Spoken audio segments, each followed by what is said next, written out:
Hey, salut à tous, on se retrouve aujourd'hui pour une nouvelle vidéo sur la chaîne Tech & Shoot.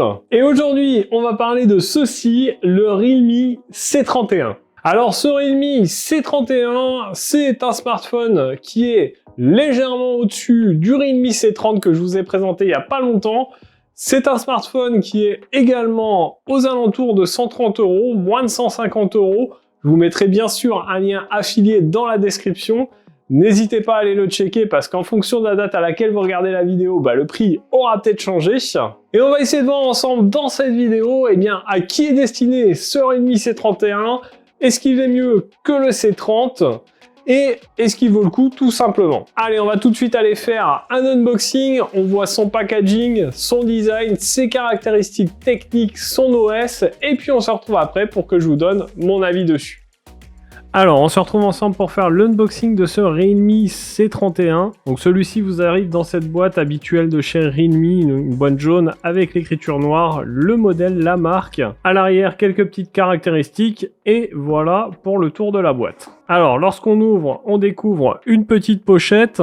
À l'intérieur, on a le petit outil pour retirer le tiroir de carte SIM, ainsi qu'un guide d'utilisation avec une traduction en français et un petit guide pour la garantie. Alors ensuite, on découvre notre smartphone, je vais vous le détailler après. Et en dessous, on va avoir un chargeur secteur de 10 watts et un câble USB vers micro USB. Alors, notre smartphone, le voici.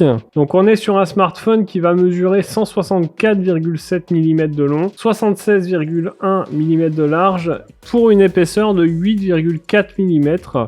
Donc c'est plutôt pas mal. Tout ça pour un poids de 197 grammes, donc c'est pas léger quand même pour un smartphone à ce prix-là. On verra les raisons de ce poids. Au niveau design, on va retrouver un écran de 6,5 pouces, un capteur ici selfie à l'avant, on y reviendra un peu plus tard sur ses caractéristiques. À l'arrière, on retrouve un dos plutôt sympa avec de jolis effets de couleurs. On est sur du plastique, mais c'est plutôt pas mal, je trouve. Ça marquera pas les traces de doigts. Ici, on a un haut-parleur, la marque Realme, l'intégration du bloc photo ici, on a 3 capteurs, vous le voyez.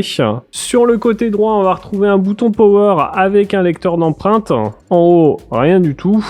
Sur le côté gauche, on va avoir le tiroir de carte SIM. Donc on est sur un tiroir dual SIM plus micro SD, vous allez pouvoir insérer une carte micro SD jusqu'à 1 Teraoctet. Ça vous permettra d'étendre la mémoire de stockage de votre téléphone, ça c'est plutôt sympa. Toujours sur le côté gauche, on va retrouver le bouton volume plus, volume moins. Et donc en dessous, on va retrouver la prise jack, le micro et la prise micro USB.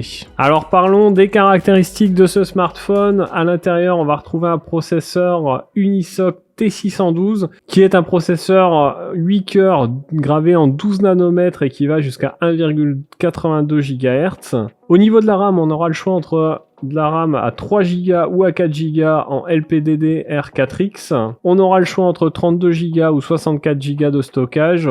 Comme je vous l'ai dit, c'est extensible jusqu'à 1 Tera. Pour ce qui est de l'écran, on est sur un écran avec une dalle IPS, un écran LCD avec une diagonale de 6,5 pouces.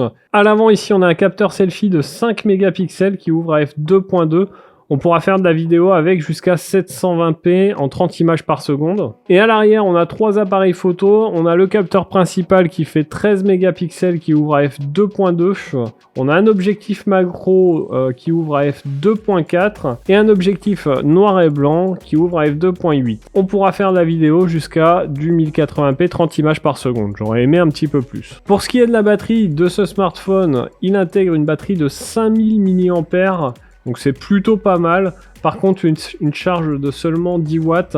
Donc il faudra un petit peu de temps pour le charger. Au niveau du Wi-Fi, on va avoir du Wi-Fi 2,4 Go, pas de 5 GHz et du Bluetooth 5.0. Allez, voilà pour le tour du smartphone. Je vais le configurer et on se retrouve tout de suite pour voir un petit peu l'OS. Alors voilà, le smartphone est configuré. Donc on arrive sur cette interface. Donc on est sur Realme UI qui est basé sous Android 11. On va voir tout de suite si le capteur d'empreinte est réactif. Alors il faut appuyer dessus visiblement. Bon, le capteur est pas hyper réactif. Il est un petit peu capricieux, pas oufissime. Alors on a très peu d'applications qui sont installées de base. On va aller voir dans les paramètres ce qu'on peut faire. Au niveau des couleurs, pas beaucoup de choix. On a le vif qui est forcément sélectionné. On a standard, chaud, coup cool. Bon, standard, c'est bien, même si c'est un petit peu jaune. Bon, visiblement, pas d'option pour changer le taux de rafraîchissement de l'écran, donc je pense qu'on est sur 120 Hz tout le temps. C'est un petit peu dommage, ça consomme de la batterie. Au niveau appareil photo, alors on a un mode vidéo, un mode automatique, un mode portrait, où on peut régler la focale, et dans le plus, on va avoir explosion, filtré, laps de temps, le mode pro, panorama, macro et vision de nuit. Donc voilà, pas grand chose d'exceptionnel sur ce smartphone. On est sur un smartphone d'entrée de gamme. Je vais le tester pendant un petit moment. Moi, je vous montre tout de suite ce qu'il donne en photo, en vidéo, ses caractéristiques. Et puis, je vous donne bien sûr mon avis dessus. Alors, vous l'avez vu dans cet unboxing, on a un smartphone quand même au niveau design, eh bien, où il y a un effort de fait. On est sur un téléphone à bas prix, mais ils ont essayé quand même de faire quelque chose. Déjà, j'aime bien l'arrière, avec cette coque, certes en plastique, mais un petit peu granuleuse, avec une jolie couleur et des jolis reflets. Je trouve qu'il y a un vrai effort là-dessus pour un téléphone à ce prix-là. Contrairement au C30, celui-ci vient intégrer 3 capteurs photo. On verra dans la suite de la vidéo si ça vaut le coup ou pas d'avoir mis ces 3 capteurs. On a un téléphone globalement qui est léger, qui a une bonne prise en main. Contrairement au C30, celui-ci vient intégrer un lecteur d'empreintes, donc ça c'est plutôt cool. Et on aura également la possibilité d'étendre sa mémoire de stockage, ce qui est plutôt cool. Au niveau écran, eh bien on est sensiblement sur la même chose. On est sur un écran LCD, d'IPS, du 720p et un taux de rafraîchissement de 60 Hz. Les couleurs sont globalement bonnes, l'écran est assez correct. Après, en extérieur, comme le C30, la luminosité ne sera pas assez suffisante. Vous aurez de temps en temps, en plein soleil, un peu de mal à lire votre écran. Au niveau performance, eh bien, on reste sur le même processeur que le Redmi C30. On est sur un Unisoc T612. Alors, tout comme le Redmi C30, n'achetez pas ce téléphone pour faire du gaming. C'est pas fait pour, c'est pas sa cible. Mais vous pourrez quand même jouer sans que le téléphone chauffe trop. Mais vous n'aurez pas des performances exceptionnelles. Alors au niveau photo, je ne suis pas parti vous faire plein de photos à l'extérieur puisque vous vous en doutez bien, sur un téléphone à ce prix-là, il ne faut pas s'attendre à quelque chose d'exceptionnel. Les capteurs font le taf, pas plus, pas moins. On a un smartphone qui sera bien pour faire des photos de famille, etc.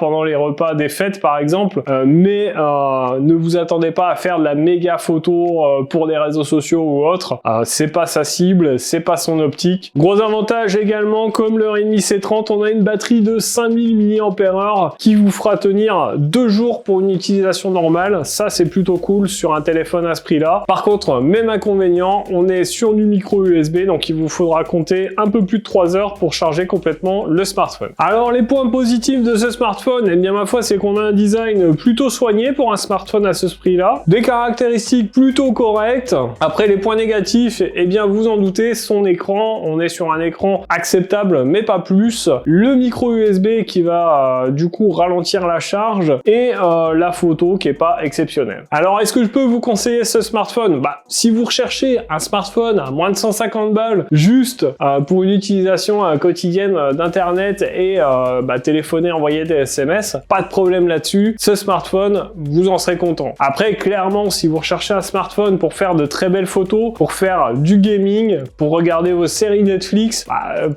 passez votre chemin. Ce smartphone n'est pas fait pour et c'est clairement pas sa cible. Donc voilà pour cette vidéo sur ce Redmi C31. J'espère qu'elle vous a plu. Si c'est le cas, n'hésitez pas à mettre votre plus gros pouce bleu juste en dessous de la vidéo. N'hésitez pas à me laisser un commentaire si vous avez acheté ce smartphone, si vous l'avez testé. Dites-moi ce que vous en pensez. N'oubliez pas de vous abonner à la chaîne et de cliquer sur la petite cloche pour recevoir une notification à chaque fois que je publie une vidéo. Nous, on se retrouve dans une prochaine vidéo. En attendant, prenez soin de vous. À plus et bon shoot!